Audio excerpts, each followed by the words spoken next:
After 2 years and many hours inside of Boneworks, we finally have its successor, BoneLabs by Stress Level 0. And honestly, this game is pretty amazing. It's available on both PC VR and Quest 2, basically feature complete, which is a feat in its own right. But also, I think it does many things that the VR gaming community really should take note of. And that's what we're going to talk about in today's video. We are going to talk about what I love, what I hate, and what I hope BoneLabs will do for the future of VR gaming. Anyway guys, my name is Robert, and let's talk everything BoneLabs. Let's go! The big main draw and mechanic of BoneLabs and Boneworks was its physics engine. And ever since Boneworks, they've been behind the scenes building this engine, getting it better and better and better. And now in BoneLabs, we finally have the Marrow Engine.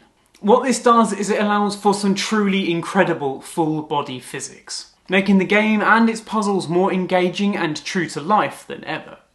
Gone are the days of your hands snapping to door handles. Now everything is a physics object, and you can open that door with anything that you want. Realistically, you could run into this head first and it would still open.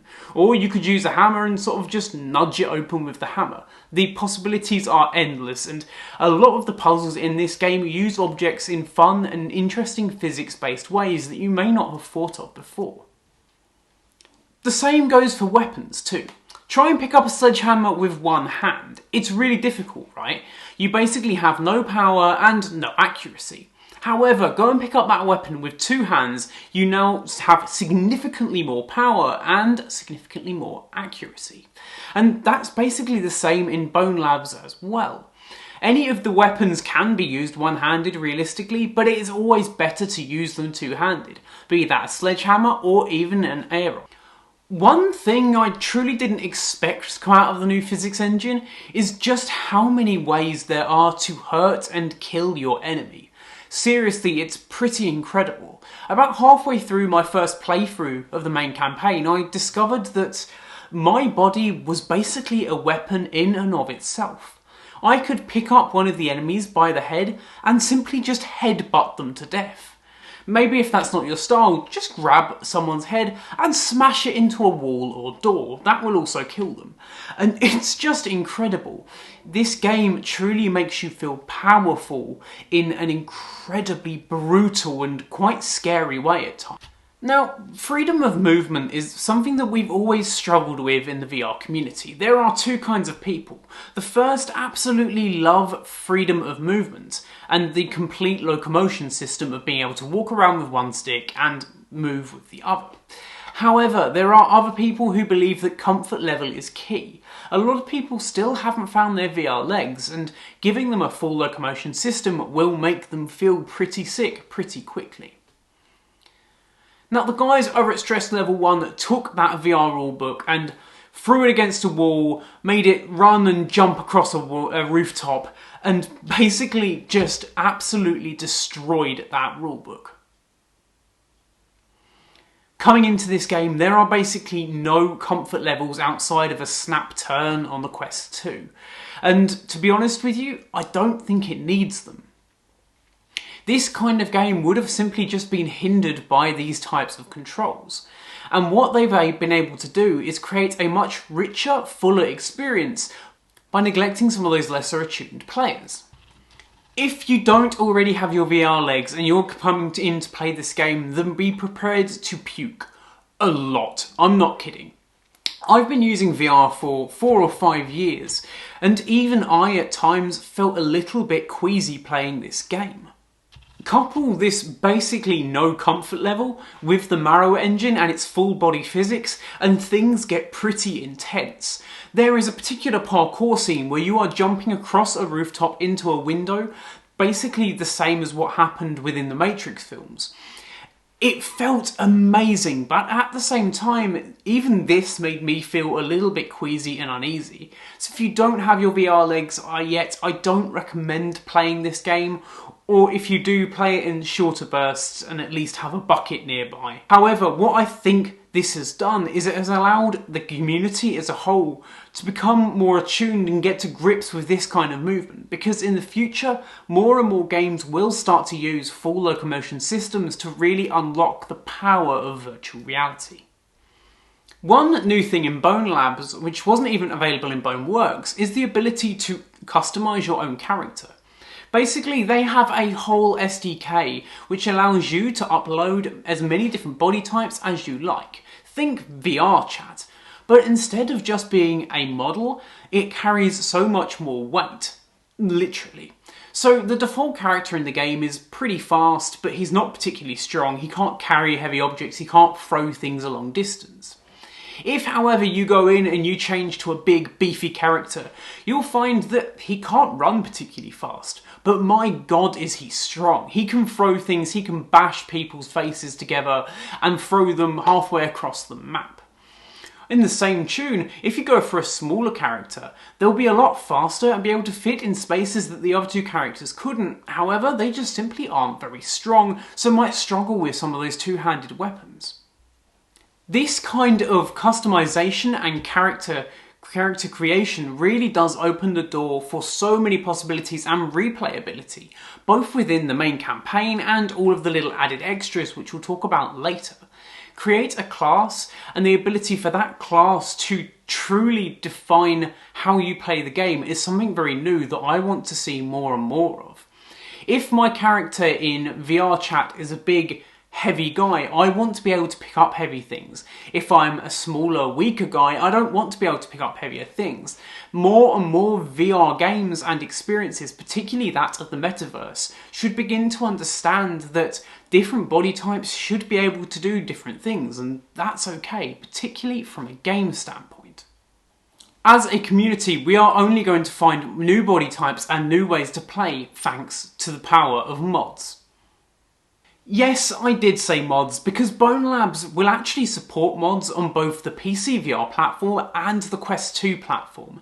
Now that is pretty incredible. Not only that, but Stress Level Zero have created a whole suite of tools to allow you and other creators to start to build both characters, levels, and experiences with the Marrow Engine, which can be uploaded directly to BoneLab for other people to play and experience. All of this is built inside of the Unity engine as well, so it is free and super easy for people to pick up and learn these new tools. Now, this is the kind of thing that I want to see every VR developer doing. We're starting to see it a little bit more and more now, particularly with Rec Room and their Rec Studio, which allows you to take some of those creation tools which used to only be in VR, but now have them in a much more refined situation where you can build better and better experiences. If you do want to learn a little bit more about Marrow Engine, how to use it, how to set up characters and such, then let me know in the comment section down below and I will be sure to do a video on it soon. While you're down there, why don't you get subscribed as well? It's free and it helps me out a ton. BoneLab has so many game modes that it genuinely became a little bit overwhelming. Once you've finished the first 30 minutes of prologue, you're basically dropped into the lab, where you have 6 different experiences that you can partake in. But then after that, people were wondering where the actual story was, to only have half an hour of story and then be dropped into a sandbox. But that simply wasn't the case. You could actually proceed, and there was quite a hefty campaign in there as well, but people just didn't know how to access it because it was hidden behind a physics puzzle. And that's the case for a lot of this game, and it genuinely did get on my nerves after a while, because there's no hand-holding here. They don't tell you where you need to go, what you need to do, they kind of just leave it up to you to experiment and find out. For most players this is absolutely fine, but for people like me, I like to know what I'm doing and where I'm meant to be going.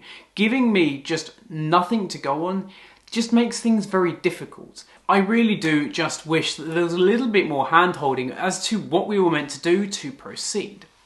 So outside of that main campaign, what can you actually do? Well, there are six main things that you can do in BoneLab. Let's start off.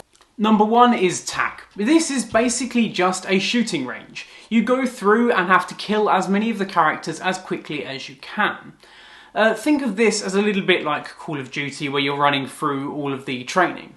This is good fun, and it's really easy to pick up and play as well, because it really makes you feel like a badass that you can use height to your advantage, you can jump over objects, slow-mo shoot someone in the head. It's so much fun, honestly. Tack was one of the better experiences I found in my case. Parkour is just that. It's parkour. Think Mirror's Edge style races, but in a much more VR and immersive environment. This was the mode that made me feel the most sick, because of that verticality. There is a whole level based off of The Matrix, which is brilliant fun, and I highly recommend going in there and giving it a try at least, but do just be warned that this might be a little bit too much for even the most veteran of VR players. Think of Arena basically as COD zombies. You are given an endless onslaught of enemies to kill and disembowel as many ways as you like, be that through guns or melee weapons. Number 5 is mods, where you can go off and install some of those mods created by other people, which we spoke about above, but this is the place where you're going to go to install those and find new ones.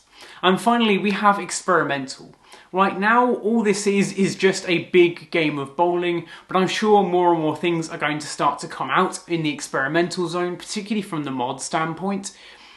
So I'm just really excited for the future of BoneLabs for those last 2 areas, because right now they're feeling pretty barren. So overall, what do I think of BoneLab? Well, I think BoneLabs is a pretty amazing game in its own right, but I think more, this is a real step forward for VR gaming as a whole.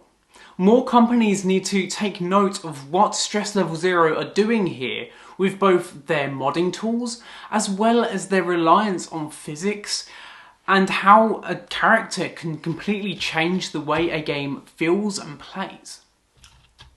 However, its occasional jankiness and basically lack of comfort controls means this game is not going to be for everyone. You really have to be comfortable in virtual reality before you set foot in this game. Anyway guys, what do you think of BoneLab? Have you played it yet? Have you purchased it? What do you think? Let me know in the comments section down below, and get subscribed while you're down there as well. Anyway guys, my name's been Robert, this has been Review Clue, and I will catch you in the next one. Adios.